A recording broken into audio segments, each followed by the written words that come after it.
자, 이번 시간 행정벌 좀 볼게요. 조금 정리하기 까다로울 수 있어서 간단하게 정리해 보겠습니다.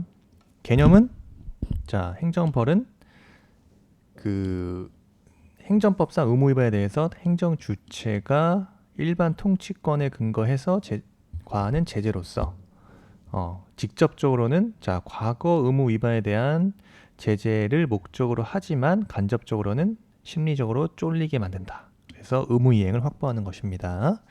그래서 강제 집행과 차이는 과거의 의무 수단에 대한 제재의 수단이기 때문에 장래에 향해서 의무 이행을 강제하는 강제 집행과는 병가가 가능하다 이거죠. 공통점이라면 의무 이행 확보하는 수단이다. 하지만 말씀드린 대로 직접적 목적을 달리하기 때문에 의무 불이행에 대하여 양자 병가가 가능하다. 이런 거 나오죠. 네. 그 다음에 법적 근거는 죄형법정주의 원칙 등 형벌 법규의 해석 원리는 형사벌뿐만 아니라 행정벌에도 당연히 적용된다 이겁니다. 그래서 행정벌에는 행정형벌과 행정질서벌로 나눈다 그죠? 그래서 형벌은 당연히 형법 총칙, 형총, 그죠? 형총이 적용된다. 그다음에 처벌 절차도 형사소송 절차가 적용된다. 그래서 물론 이제 특별 절차로서 직결 심판과 통고 처분 절차에 의하는 경우도 있다는 거죠. 어쨌든 요 행정 형벌은 형법 총칙에 적용되기 때문에 죄형 법정주의의 대상이 되는 거죠. 그 다음에 행정 질서벌은 그렇지 않다. 그래서 행정 형벌이 최근에 오늘날에는 행정 형벌이 행정 질서벌화되는 경향이 있다. 왜 그러죠? 벌금과 같은 행정 형벌이 부과되면 소위 전과자 양성의 사회적 문제가 발생되기 때문에 좀 경미한 위반 사항에 대해서는 뭡니까? 질서 위반 행위 규제법에 의한다. 즉 과태료 대상이다 이겁니다. 그래서 행정 질서벌이라는 거 행정상 질서를 침해하거나 간접적 행정 목적을 침해하는 행위를 말한다. 그래서 그 절차는 질서 위반 행위 규제법의 절차에 의한다. 근데 양자에 대해서 행정벌이기 때문에 같은 행정벌의 그 종류이기 때문에 병가할 수 없다는 견해도 있지만 판례는 병가를 인정하고 있다는 거. 따라서 어떤 행정법규 위반에 대해서 과태료할 것인지 행정형벌을 과할 것인지는 입법 재량에 속한다. 이렇게 옳은 지문 나왔습니다. 그래서 과태료 대상인지 행정형벌을 과할 것인지는 입법 재량이다. 그래서 두 가지 구별해야 된다 이겁니다. 그래서 행정벌은 그죠? 집행벌, 이행강제금이죠. 또 행정벌과 이행강제금과의 구별입니다. 잘 나오는 거는 이제 반복 부과가 가능하냐에 있어서 자, 행정벌은 일사부절의 원칙이 적용되기 때문에 반복 부과가 불가한 반면 자, 이행강제금, 집행벌 같은 경우는 반복 부과가 가능하다. 그래서 장래 의무 이행이 확보될 때까지 이행강제금 반복 부과 가능하다. 이거 잘 나오죠. 그리고 행정벌에는 행정형벌과 질서벌이 있다. 형벌과 질서벌. 그래서 기억해야 되는 거는 형벌, 형법 총칙이 적용된다. 대상도 형벌이기 때문에 그 직접적 위반, 공익침해 정도가 크다 이거예요. 행정질서벌은 행정법규의 간접적 위반, 공익침해 정도가 작다. 병가는 가능하다. 우리 판례. 그래서 일사부재리 원칙에 위반되지 않는다. 이렇게 기억하셔야겠죠? 특수성이 중요합니다. 특수성. 자, 고의과실. 자, 형사범인 경우 고의범 처벌이 원칙이다. 과실범은 명문의 규정이 있는 경우에 처벌 가능하다. 요거는 행정형벌에도 적용이 되겠죠. 따라서 자, 판례. 요게 질문 나와요. 자, 판례. 과실범의 경우 명문의 규정이 없더라도 그 해석상 과실범의 처벌을 인정하는 경우. 요게 바로 요 두 번째 지문이죠. 자, 행정범의 경우 과실행위를 바란다는 명문의 규정이 없는 경우에도 그 해석상, 즉 법률 규정 중에 과실행위를 바란다는 명백한 취지를 알 수 있다. 이때 과실행위에 대해서 행정형벌 부과할 수 있다. 라고 옳은 지문으로 나왔습니다. 그 다음에 행정형벌의 과실은 행위자의 고의 과실을 요하지 않는다. 요거 틀린 지문으로 나왔고요. 그 다음에 이제 위법성 인식에 있어서 자, 고의의 성립에는 여러분 위법성을 인식할 가능성, 즉 위법성 인식 가능성을 필요로 하죠. 근데 위법성 인식이 없는 경우에는 따라서 고의가 성립하지 않습니다. 행정범의 경우에 자, 행위자가 좀 구별해야 돼요. 형사범 같은 경우는 그렇게 처벌이 되지만 고의범 같은 경우는 위법성 인식이 가능해야 된다. 그런데 행정범의 경우에는 자, 행위자가 비록 그 행위 사실 자체는 인식하였다 하더라도 구체적인 행정 법규의 인식이 없는 결과 그 행위 자체의 위법성을 인식하지 못해서 고의가 성립하지 않는 경우가 있더라. 따라서 개별법상의 요 담배사업법이라든가 관세법, 조세법, 처벌법 등의 자, 형법 제16조 요 법률의 착오 규정을 배제시키는 법률도 있더라 이겁니다. 왜? 행정범의 경우에는 자, 다시 말씀드리지만 구체적 행정법규의 인식이 없는 결과 그 행위의 위법성 자체를 인식하지 못하여 고의가 성립하지 않는 경우가 많기 때문에 개별법상 법률의 착오, 그죠? 형법 제16조가 배제되는 경우를 둔 규정이 있더라. 그래서 있습니다. 그래서 위법성 인식이에요. 그래서 형법 제16조 이렇게 나와 있다. 자기 행위가 법령에 의하여 제거되지 아니한 것으로 오인할 때, 오인의 정당한 이유가 있는 때에 하나야 벌하지 아니한다라고 규정돼 있고요. 이렇게 질문 나옵니다. 관련해서 자, 행정청의 허가가 있어야 함에도 불구하고 허가를 받지 아니하여 처벌 대상의 행위를 한 경우라 하더라도 허가를 담당하는 공무원이 허가를 요하지 아니하는 것으로 잘못 알려주어 이를 믿었다. 이런 경우라면 허가를 받지 아니하는 것이라면 허가를 받지 않더라도 죄가 되지 않은 것으로 착오를 일으킨 데 대한 정당한 이유가 있는 경우에 해당한다. 따라서 처벌할 수 없다라고 판시한 바 있다. 이거 판례 지문이죠. 기출 지문이고요. 그 다음에 이제 법인의 범죄 능력에 있어서 자, 형사범 같은 경우는 법인의 범죄 능력은 없는 것으로 간주되지만 행정법규에도 타당하다. 그러나 법인의 대표자나 대리인, 사용인, 기타 종업원, 의무 위반의 경우 행위자뿐만 아니라 법인에 대한 처벌 규정을 두어서 재산형을 과하는 양벌 규정이 있답니다. 그래서 관련 기출이 이런 식으로 나오죠. 종업원 등의 범죄에 대한 법인에게 어떠한 잘못이 있는지를 전혀 묻지도 따지지도 않고 곧바로 종업원 등의 고용한 법인에게도 종업원 등에 대한 처벌 조항에 규정된 벌금형을 과하도록 규정하는 거. 요건 책임주에 반한다는 게 판례 입장이에요. 그래서 양벌 규정이 있는 경우도 있지만 이렇게 자, 행정법규에 있어서도 법인의 범죄 능력은 없는 것으로 본다. 그래서 요 관련된 판례예요. 그래서 종업원 등의 범죄에 대해서 법인에게 어떠한 잘못이 있는지를 전혀 묻지도 않았다.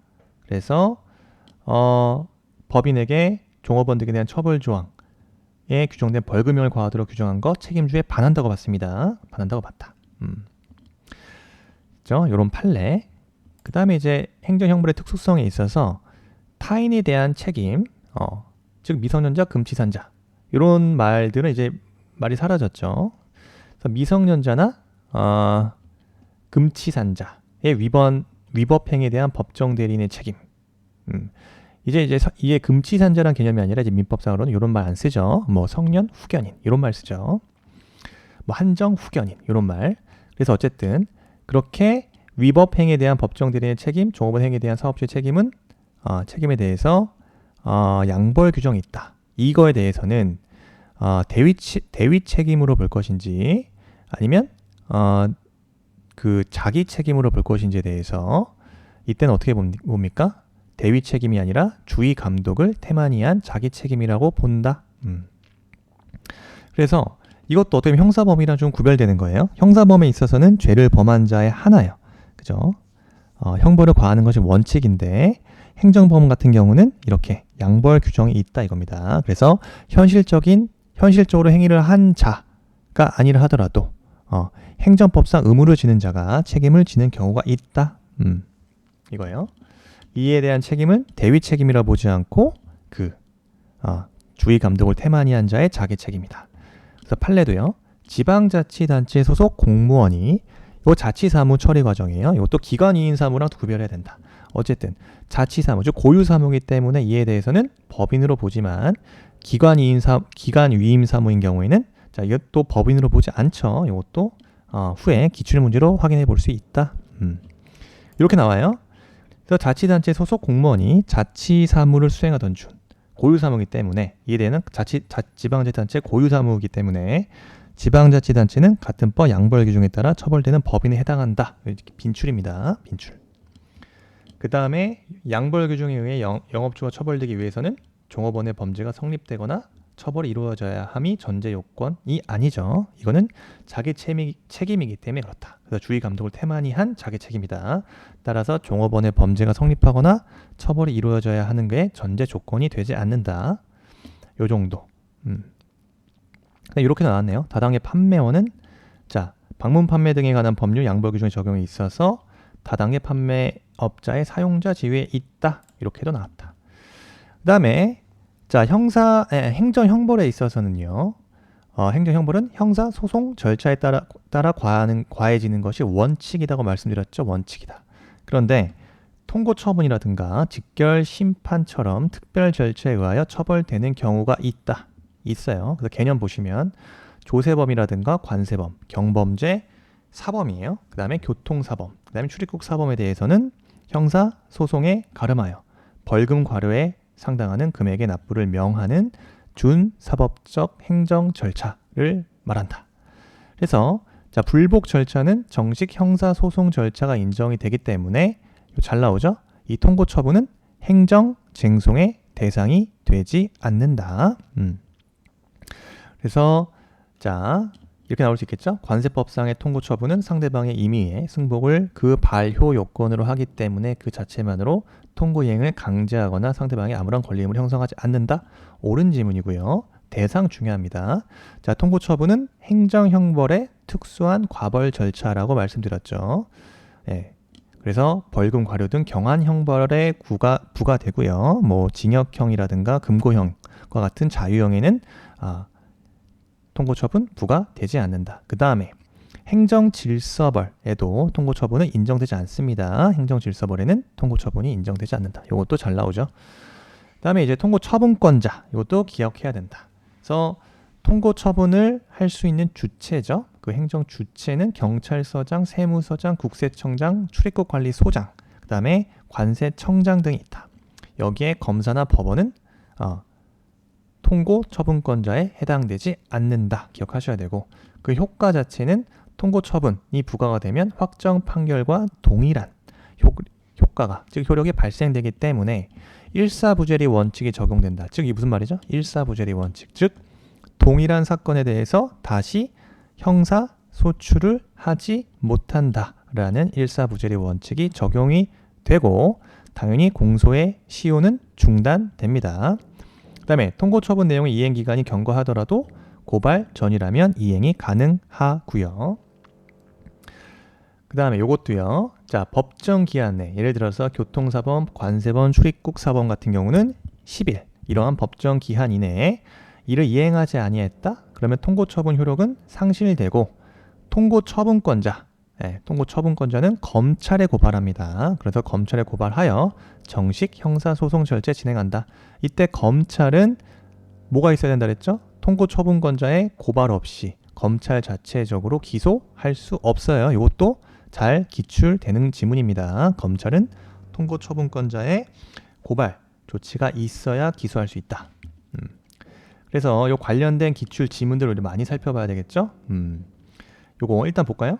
행정법규 위반자가 법정 기간 내에 통고 처분에 의해서 부과된 금액을 납부하지 아니하면 어떻게 한다?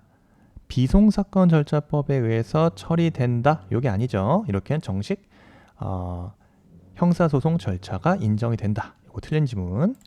그 외에도 굉장히 많은 지문들이 있습니다. 도로교통법에 의한 경찰서장의 통고 처분에 대한 항고소송은 부적법하다. 그래서 이에 대한 이의가 있는 경우 통고 처분에 따른 범칙금을 이행하지 아니함으로써 경찰서장의 직결 심판 청구에 의해서 법원 심판 받을 수 있다. 맞고요. 통고 처분할 수 있으면 행정청은 통고 처분을 하여야 하며 통고 처분 이외의 조치를 취할 재량은 없다. 통고 처분을 할지 말지 그 여부는 통고 처분권자의 재량으로 봅니다. 틀린 지문. 통고 처분은 행정질서벌에 인정되지 않는다고 말씀드렸죠. 통고 처분은 행정형벌의 특수한 과벌 절차이다. 따라서 행정질서벌에는 통고 처분이 인정되지 않고요. 조세범 처벌법에 근거한 범칙자에 대한 세무관서의 통고 처분, 요거는 행정소송 대상이 되는 행정처분이라고 보지 않았다. 요것도 기억해야 됩니다. 요거 통고 처분 자체는 행정처분이 아니에요. 요것도 잘 나오는 판례고요. 그 다음에 통고 처분권자는 검사 해당되지 않는다 그랬죠? 검사나 법원 포함되지 않는다.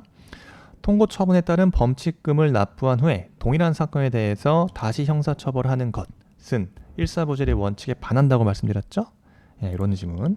자, 마지막으로 자, 통고 처분에 의해 범칙금을 납부한 경우 그 납부의 효력은 납부의 효력에 따라 다시 벌받지 아니하게 되는 행위 사실은 범칙금 통고 이후에 기재되는 당의 범칙 행위 자체에 한정될 뿐 그 범칙 행위와 동일성이 인정되는 범칙 행위에도 미친다. 요거 뒷부분 틀렸다 이겁니다.